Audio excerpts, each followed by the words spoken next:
चिकित्सा के प्रकार।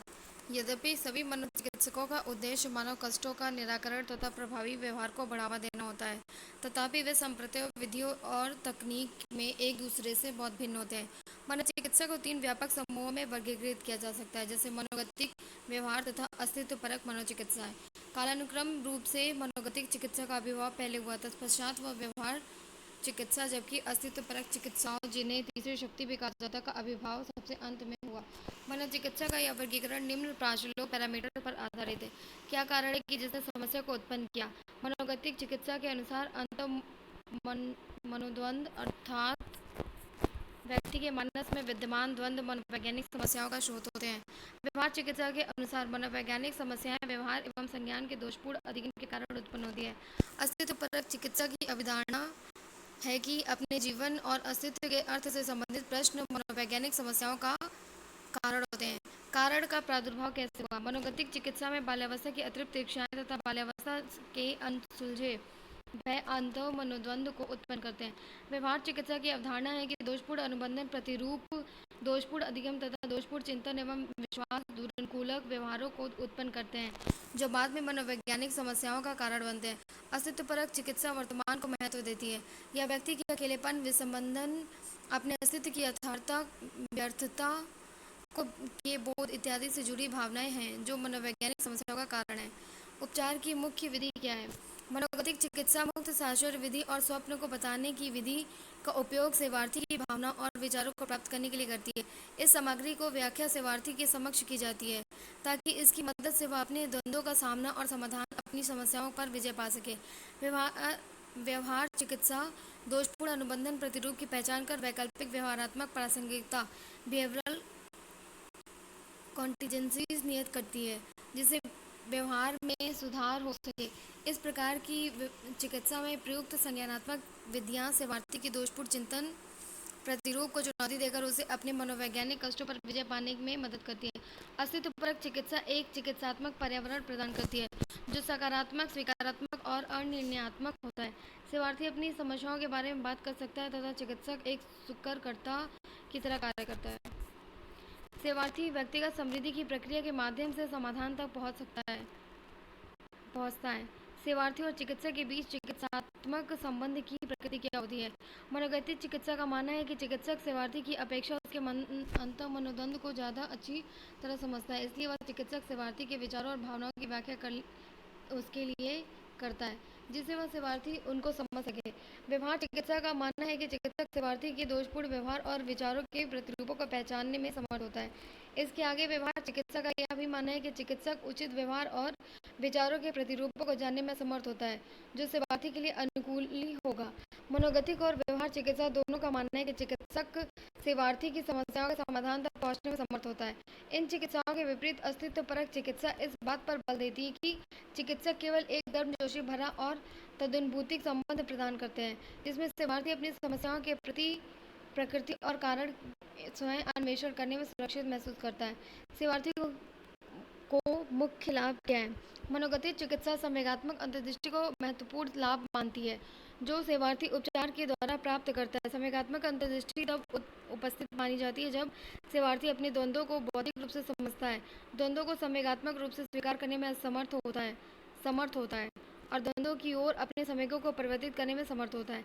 इन संवेगात्मक अंतर्दृष्टि के परिणामस्वरूप सेवार्थी के लक्षण दूर होते हैं तथा कष्ट कम हो जाते हैं। व्यवहार चिकित्सा दोषपूर्ण व्यवहार और विचारों के प्रतिरूपों को अनुकूली प्रतिरूपों में बदलने को उपचार का मुख्य लाभ मानती है। अनुकूली या स्वस्थ व्यवहार और विचारों के प्रतिरूपों को स्थापित करने से कष्ट में कमी और लक्षणों को दूर करना होना सुनिश्चित होता है। मानववादी चिकित्सा व्यक्तिगत समृद्धि को मुख्य लाभ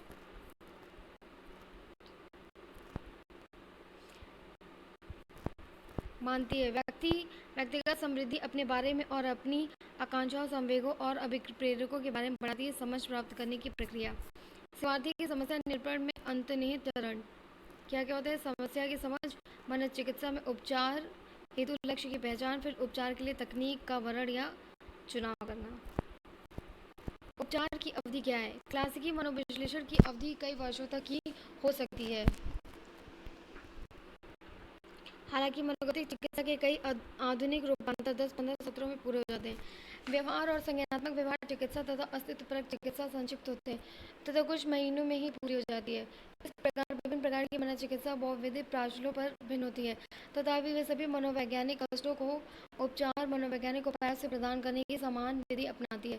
चिकित्सक चिकित्सात्मक संबंध और चिकित्सा की प्रक्रिया सेवार्थी में परिवर्तन के कारक बन जाते हैं, जिससे मनोवैज्ञानिक कष्ट का उपशमन होता है। मनोचिकित्सा की प्रक्रिया प्रारंभ सेवार्थी की समस्या के निरूपण में होता है। सेवार्थी की समस्या निरूपण में अंतर्निहित चरण आगामी खंडों में उल्लिखित। मनोचिकित्सा तीन प्रमुख व्यवस्थाएं। मनोगतिक चिकित्सा, जैसा कि आप पहले पढ़ चुके हैं कि मनोगतिक चिकित्सा जिसका प्रतिपादन सिगमंड फ्रायड ने के द्वारा किया गया मनोचिकित्सा का सबसे प्राचीन रूप है। इसके घनिष्ठ सहयोगी कार्ल जुंग ने इसमें संशोधन किया, जिसे वैश्लेषिक मनोचिकित्सा के रूप से जाना गया। बाद में फ्रायड के उत्तराधिकारियों ने जो नौ फ्रायडवादी के नाम से जाने जाते हैं क्लासिकी मनोगतिक चिकित्सा के अपने रूपांतर स्थापित किए। मोटे तौर पर मनोगतिक चिकित्सा ने मानस की संरचना, मानस के विभिन्न घटकों के मध्य गतिकी और मनोवैज्ञानिक कष्ट के स्रोतों का साप्रतीकरण किया है।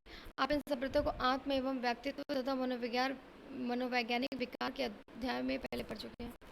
मनोगतिक चिकित्सा में उपचार की विधि, उपचार के चरण, चिकित्सात्मक संबंध की प्रकृति तथा प्रत्याशित परिणाम की व्याख्या नीचे की गई है।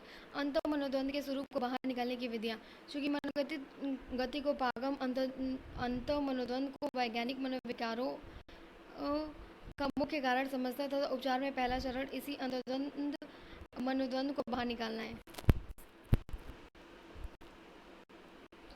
मनोविश्लेषण ने अंत मनोद्वंद को बाहर निकालने के लिए दो महत्वपूर्ण विधियों, मुक्त साक्षर फ्री एसोसिएशन तथा स्वप्न व्याख्या ड्रीम इंटरप्रिटेशन विधि का आविष्कार किया। मुक्त साक्षर विधि सेवार्थी की समस्याओं को समझने की प्रमुख विधि है।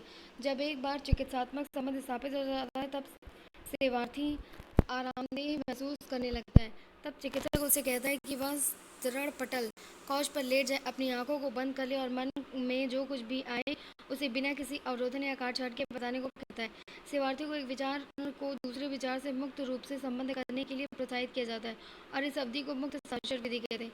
जब सेवार्थी एक आरामदायक और विश्वसनीय वातावरण में मन में जो कुछ भी आए बोलता है, तब नियंत्रक पराअहम तथा सतर्क अहम को प्रसुप्तावस्था में रखा जाता है। चूँकि मनोचिकित्सक बीच में हस्तक्षेप नहीं करता, इसलिए विचारों को मुक्त प्रवाह, अचेतन मन की इच्छाएं और द्वंद्व जो अह द्वारा दमित किए जाते हैं वे रहे हो वे सचेतन मन में प्रकट होने लगते हैं।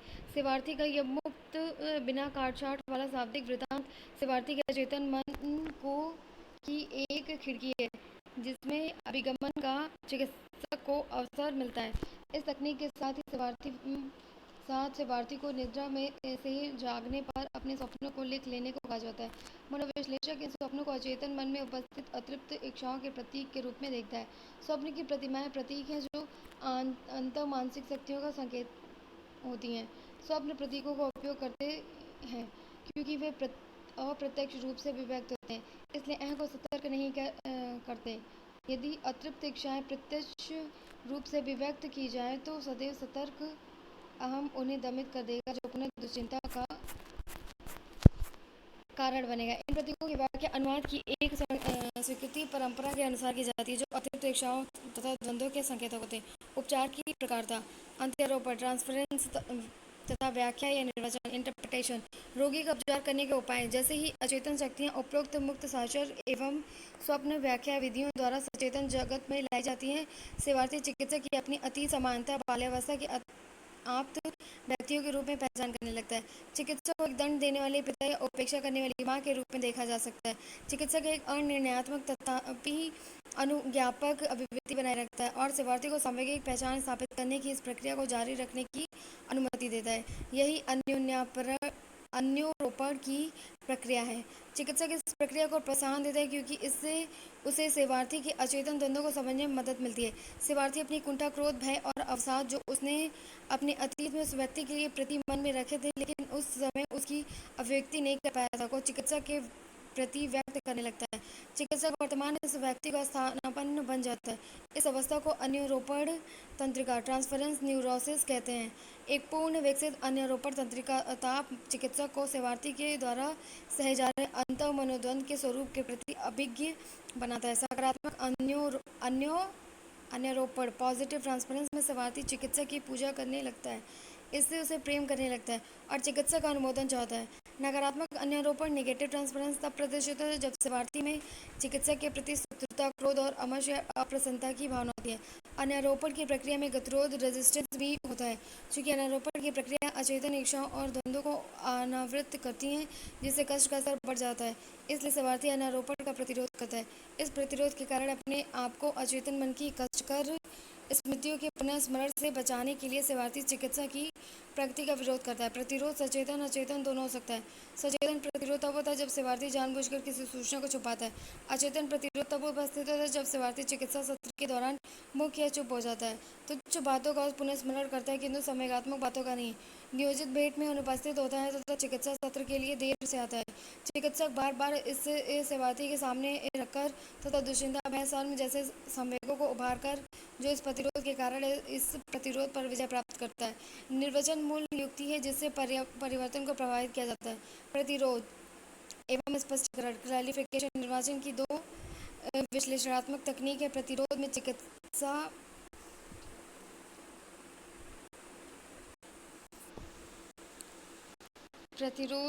चिकित्सक सेवार्थी के किसी एक मानसिक पक्ष की ओर संकेत करता है जिसका सामना सेवार्थी को अवश्य करना चाहिए। स्पष्टीकरण की प्रक्रिया जिसके माध्यम से चिकित्सक किसी अस्पष्ट या भ्रामक घटना को केंद्र बिंदु में लाता है।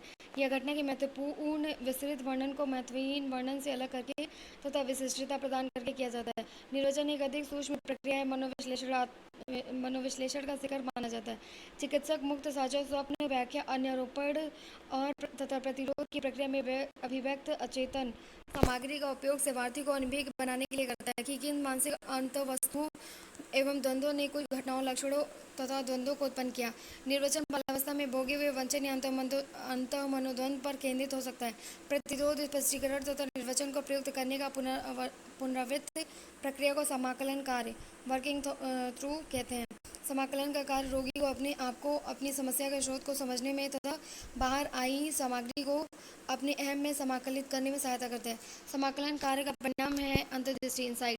अंतर्दृष्टि कोई आकस्मिक घटना नहीं है बल्कि एक क्रमिक प्रक्रिया जहाँ अचेतन स्मृतियाँ लगातार सचेतन अभिव्यक्ता में समाकलित होती रहती हैं। ये अचेतन घटनाएं तथा स्मृतियाँ अन्यारोपण में पुनः अनुभूत होती हैं और समाकलित की जाती हैं। जैसे यह प्रक्रिया चलती रहती है, सेवार्थी बौद्धिक एवं सामयिक स्तर पर अपने आप को बेहतर समझने लगता है और अपनी समस्याओं और द्वंद्वों के बारे में अंतर्दृष्टि प्राप्त करता है। बौद्धिक समझ, बौद्धिक अंतर्दृष्टि, सामयिक समझ, भूतकाल की अप्रीतिकर घटनाओं के प्रति अपनी अविवेकी प्रतिक्रिया की स्वीकृति, सामयिक रूप से परिवर्तन की तत्परता तथा परिवर्तन करना सामयिक अंतर्दृष्टि है। अंतर्दृष्टि चिकित्सा का अंतिम बिंदु जब सेवार्थी अपने बारे में एक नई समझ प्राप्त कर चुका होता है। बदले में भूतकाल के द्वंद्व, रक्षा युक्तियाँ और शारीरिक लक्षण भी नहीं रह जाते तथा सेवार्थी मनोवैज्ञानिक रूप से एक स्वस्थ व्यक्ति हो जाता है। इस अवस्था पर मनोविश्लेषण समाप्त कर दिया जाता है। उपचार की अवधि सप्ताह में 4-5 दिनों तक रोज 1 घंटे के सत्र के साथ मनोविश्लेषण कई वर्षों तक चल सकता है। यह एक गहन उपचार है। उपचार में 3 अवस्थाएं होती हैं।